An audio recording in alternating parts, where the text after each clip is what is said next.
राधे राधे। मैं हूं आपका अपना अनिरुद्धाचार्य, आप सबका दास। महाराज का मंत्र कार्यक्रम में आपका बहुत बहुत स्वागत है। आज मैं लोगों से अक्षय नवमी के बारे में बात करूंगा। अक्षय नवमी क्यों मनाई जाती है, इस दिन क्या करना चाहिए, अक्षय नवमी पर आंवले के पेड़ के नीचे भोजन क्यों पाना चाहिए। आइए इस कार्यक्रम की शुरुआत करते हैं।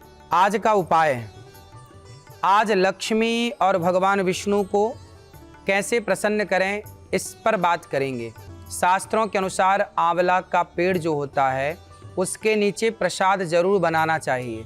कहा जाता है कि आज के दिन अर्थात आंवला नवमी के दिन भगवान विष्णु का आंवले में वास होता है। जैसे भगवान कभी पीपल में आकर वास करते हैं तो एकादशी के दिन तुलसी में भगवान का वास होता है, उसी तरह भगवान का आंवला नवमी के दिन, अक्षय नवमी के दिन भगवान का आंवले पर वास होता है, आंवले के पेड़ पर भगवान का वास होता है। कितना वैज्ञानिक त्यौहार है हमारा सनातन धर्म का यह आंवला नवमी का। देखिए, सबसे बड़ी औषधि क्या है। आयुर्वेद में आंवले को अमृत कहा गया है, अमृत। आंवला जरूर खाना चाहिए। आंवले की कैंडी खाइए, आंवले का अचार खाइए। और आंवले के पेड़ के नीचे अक्षय नवमी के दिन भगवान विष्णु का पूजन होता है और पूजन करके वहीं भोग लगाया जाता है। और आंवले की पेड़ की छांव में बैठकर ही परिवार को प्रसाद पाना चाहिए, भोजन प्रसादी करना चाहिए।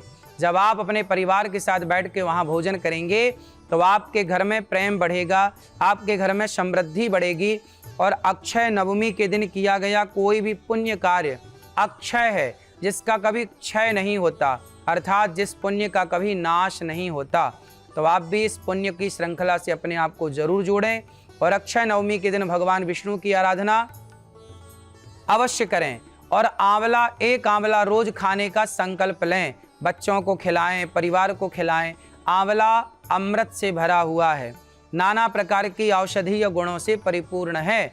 तो आंवला जरूर खाएं, जरूर इस पूजा से अपने आप को जोड़ें।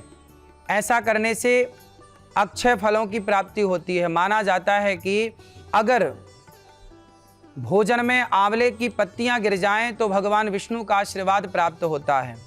आंवला नवमी के दिन भगवान विष्णु की पूजा करने के साथ उन्हें आंवला का फल भी चढ़ाना चाहिए। और इस दिन ये भी कहा जाता है कि इस दिन जो पेठा वाला कद्दू है, आप पेठे वाले कद्दू का दान करें, पेठे का दान करें और साथ ही कद्दू की सब्जी बनाकर भगवान को भोग लगाएं।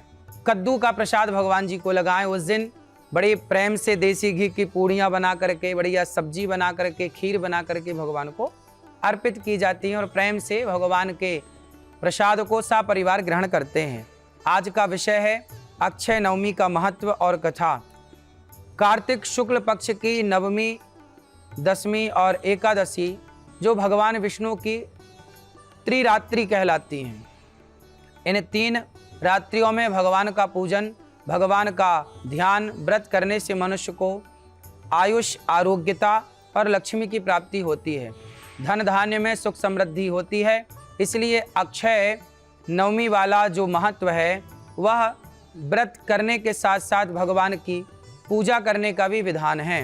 आंवला वृक्ष के नीचे भगवान विष्णु की प्रतिमा बिठाएं, विराजमान करें और उनका दूध, दही, घी, अक्षत से उनका पूजन करें।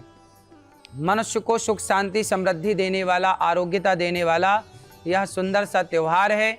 मनोकामनाओं को सिद्ध करने वाला यह औषधियों से परिपूर्ण माने जाने वाला यह पावन सा त्यौहार है। इस वृक्ष को आप औषधीय गुणों से परिपूर्ण जानें। आंवले के वृक्ष को भगवान विष्णु का पूजन करने का सुंदर सा महत्व है। पूजन कैसे करें? सबसे पहले आंवले के पेड़ के नीचे गाय के गोबर से लीप करके वहाँ चौक पूर करके बड़े प्रेम से भगवान विष्णु की प्रतिमा को स्थापित करें और भगवान विष्णु का पूजन करें। माँ भगवती लक्ष्मी का पूजन भी आप कर सकते हैं।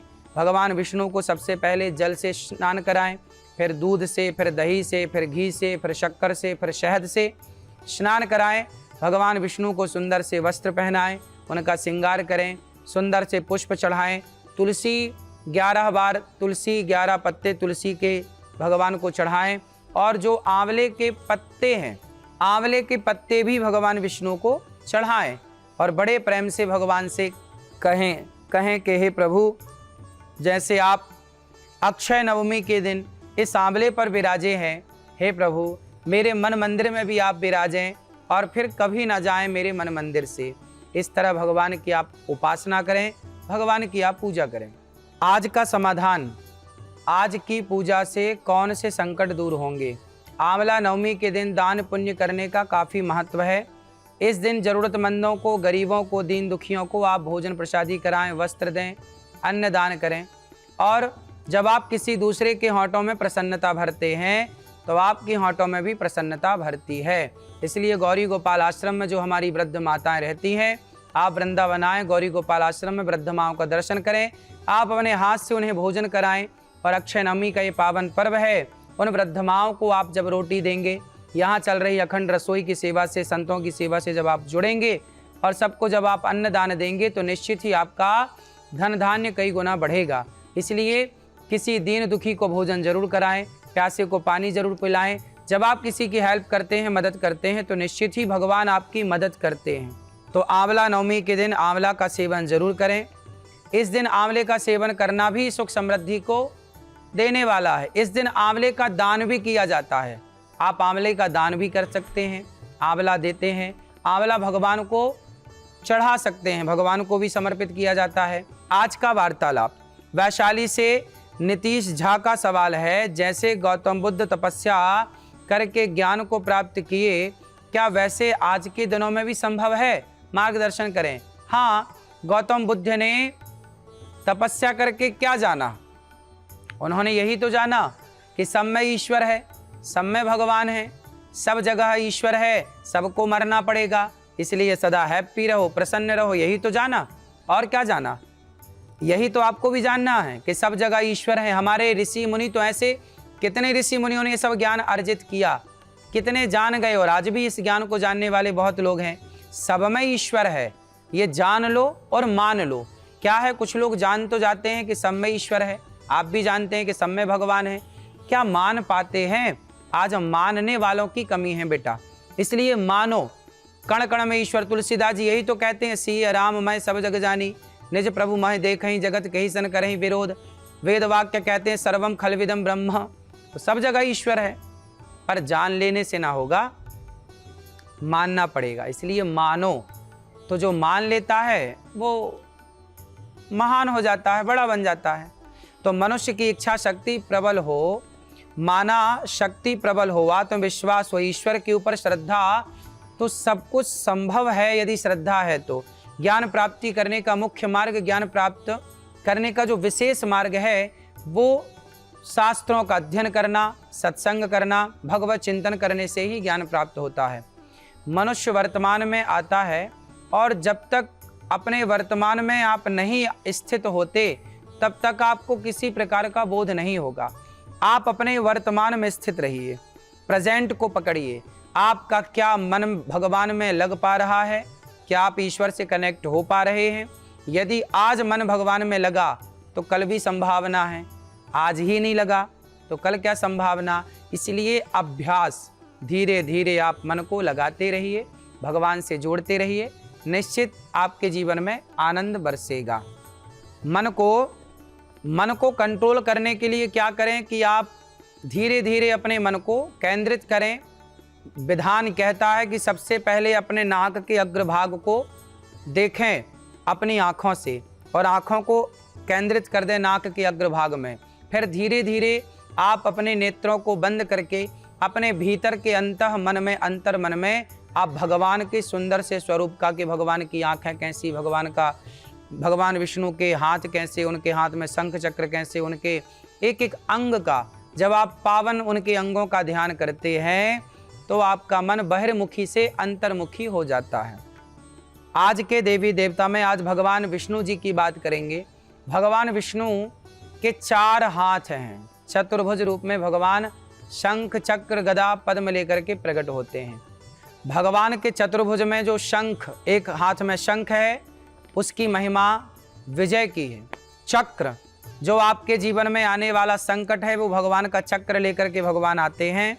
वो चक्र का अवतार ही कहते हैं ना, राम लक्ष्मण भरत शत्रुघ्न, तो भगवान राम जो हैं वो साक्षात विष्णु हैं। और जो लक्ष्मण जी हैं वो शेष अवतार हैं, शेषावतार। भरत जी शंख के अवतार हैं और शत्रुघ्न जी चक्र के अवतार हैं। जाके सुमिरन तेरु पुनासा नाम शत्रुघ्न वेद प्रकाशा।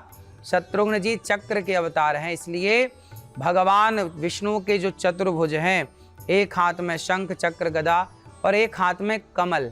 भगवान के एक हाथ में कमल क्यों है? कमल इसलिए है कि जैसे कमल पानी में रह करके भी पानी से ऊपर है, कीचड़ में रहते हुए भी कीचड़ की प्रत्येक बूंद से परे है, उसी तरह आप संसार के दलदल में रहो, संसार के कीचड़ में रहो, लेकिन उस कीचड़ का प्रभाव आपके मन मंदिर में ना पड़े। संसार में आप निंदा चुगली से, छल कपट से, झूठ कपट से, इनसे आप वैसे ही बचें जैसे कमल पानी में रहकर कीचड़ से और पानी से बच कर के रहता है। भगवान से जुड़ कर के ही प्राणी अपना उद्धार कर सकता है, अपना उत्थान कर सकता है, अपना कल्याण कर सकता है। जब भी कोई आप संकल्प बोलते हैं, देखिए तो भगवान विष्णु विष्णु विष्णु ही कहा जाता है। विष्णु विष्णु विष्णु का अर्थ क्या है? जो व्यापक हैं, विष्णु सर्व गुहाशया, जो व्यापक हैं उन्हें विष्णु कहा जाता है। भगवान की व्यापकता को ही विष्णु नाम दिया गया है। तो भगवान जो कण कण में हैं वही विष्णु हैं, कण कण में जो समाहित हैं। इसलिए कोई भी यज्ञ हो, कोई भी अनुष्ठान हो, तो आपका जब संकल्प होगा तो विष्णु विष्णु विष्णु श्रीमद्भगवते महापुरुषस्य विष्णुराज्ञः प्रवर्तमानस्य, इस प्रकार से संकल्प की शुरुआत होती है। तो आपका जो संकल्प है, आपको बोला भी जाता है कि विष्णु विष्णु बोलिए 3 बार। 3 बार विष्णु विष्णु क्यों बोला जाता है संकल्प में? इसलिए कि हमारे जीवन में तापत्रय विनाशाय 3 प्रकार के दुख होते हैं, दैविक, दैहिक और भौतिक।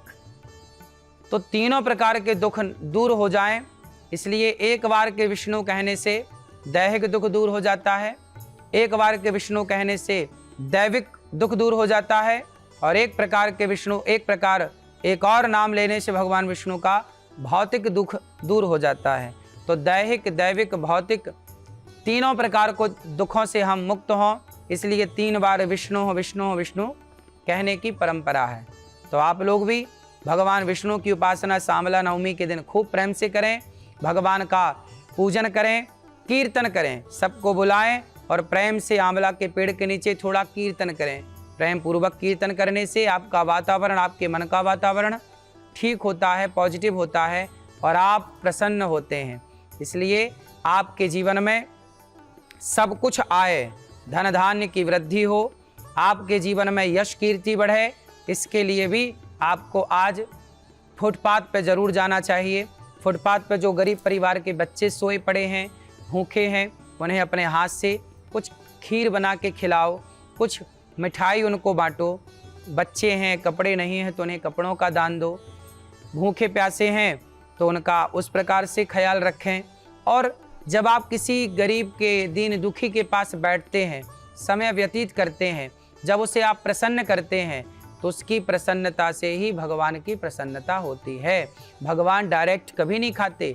जैसे गर्भवती स्त्री जो माँ खाती है तो उसके गर्भ में पल रहे बच्चे के पेट में अपने आप चला जाता है और बच्चे का पेट अपने आप भर जाता है। माँ का खाया पिया जैसे बच्चे के पेट में चला जाता है, उसी प्रकार जब दीन दुखी खाते हैं, भक्त खाते हैं, ज़रूरतमंद खाते हैं, तो भक्तों का खाया पिया भगवान के पेट में अपने आप चला जाता है। भगवान कभी डायरेक्ट नहीं खाते, किसी दीन दुखी के द्वारा खाते हैं। इसलिए किसी रोते को हंसाओ। इस अक्षय नवमी के दिन आप संकल्प लें, किसी रोते को आप हंसाएंगे, किसी भूखे को भोजन देंगे, किसी गरीब के पास बैठकर थोड़ा समय बिताएंगे, बातें करेंगे, अच्छी बातें करेंगे। मंदिर में जाकर प्रेम पूर्वक भगवान का ध्यान करेंगे, भगवान का दर्शन करेंगे। आपके आसपास कोई मंदिर है, वहाँ जाइए। हो सकता है तो आप विष्णु सहस्त्र नाम का पाठ कराइए अपने घर पर। आप भी विष्णु सहस्त्र नाम का इस अक्षय नवमी के दिन पाठ करिए। जो अनेक रूप रूपाय विष्णवे प्रभु विष्णवे, भगवान विष्णु सहस्त्र नाम का जब आप पाठ करते हैं और विष्णु सहस्त्र नाम से आप 1000 तुलसी के पत्ते तोड़ करके भगवान विष्णु को 1000 नाम से आप अर्चन कर सकते हैं।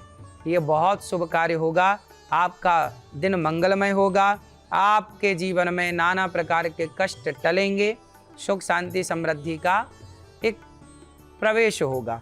तो आप अर्चन कर सकते हैं, तुलसी से भगवान को प्रसन्न कर सकते हैं। राधे राधे। आज का गुरु मंत्र, आज का गुरु मंत्र है हरि शरणम हरि शरणम हरि शरणम।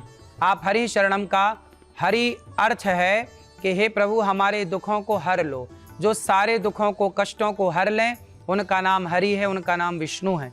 तो आप हरि शरणम का जाप करें, इससे आपके सारे कष्ट भगवान हर लेंगे और श्री हरि आपके सारे कष्टों को हर कर आपके जीवन में सुख शांति समृद्धि बरसने लग जाएगी, भगवत कृपा बरसेगी इस मंत्र से। हरि शरणम। दिल्ली से रमन कुमार जी का प्रश्न है कि मेरी पत्नी काम नहीं करती, बड़ी टेंशन में रहती है। देखिए, आज टेंशन की समस्याएं आम हो गई हैं। आप अपनी पत्नी जी से कहिएगा कि वो कथाएं सुने, भगवत गीता पढ़ें, रामचरितमानस पढ़ें। जब आप धर्म से जुड़ते हैं, आध्यात्म से जुड़ते हैं, तो आप टेंशन फ्री हो जाते हैं। चिंताएं इस बात की होती हैं कि काम होगा कि नहीं, सफलताएं मिलेंगी कि नहीं। ये कोई टेंशन की बात नहीं है, कर्म करते रहिए, सफलताएं मिलेंगी। आप पत्नी को कहिए कि वो रोज भगवान की कथाएं सुने और रामचरितमानस का पाठ करें, इससे वो टेंशन से मुक्त हो जाएंगी। आप ही उन्हें थोड़ा मोटिवेट किया करें, थोड़ा समझाया करें। रोज ये दास अनिरुद्ध कथा सुनाने आता है, आप कथा सुना करें और रोज आप ये प्रोग्राम जरूर देखें टीवी 9 भारतवर्ष पर। महाराज का मंत्र सुबह 7:20 पर पत्नी को भी दिखाएं, इससे काफ़ी उनको समाधान मिलेगा और टेंशन से फ्री होंगी और आपके जीवन में भी सुख शांति समृद्धि आएगी। तो आप सदा सुखी और स्वस्थ रहें, यही भगवान से आपके लिए मंगल कामना है। आपके जीवन में जो नकारात्मकता है और नकारात्मक लोग हैं, उनसे कैसे बचें, कैसे मुक्ति पाएं, कैसे उन्हें अपने रास्ते से, अपने जीवन से उन नकारात्मक लोगों को हटाएं, इस पर कल बात करेंगे महाराज का मंत्र कार्यक्रम में। आप सदा सुखी रहें, स्वस्थ रहें, अपना ख्याल रखें और देखते रहें महाराज का मंत्र कार्यक्रम टीवी 9 भारतवर्ष पर। गौरी गोपाल आश्रम में चल रही सभी सेवाओं से अपने आप को जोड़ते रहें। जहां 290 वृद्ध माताएं रहती हैं, उन माओं का बेटा बनकर आप भी उन माओं की सेवा कर सकते हैं। राधे राधे। आज्ञा दीजिए अपने इस दास को, अनिरुद्ध को। सबको जय श्रीमन नारायण, जय श्री कृष्णा। राधे राधे।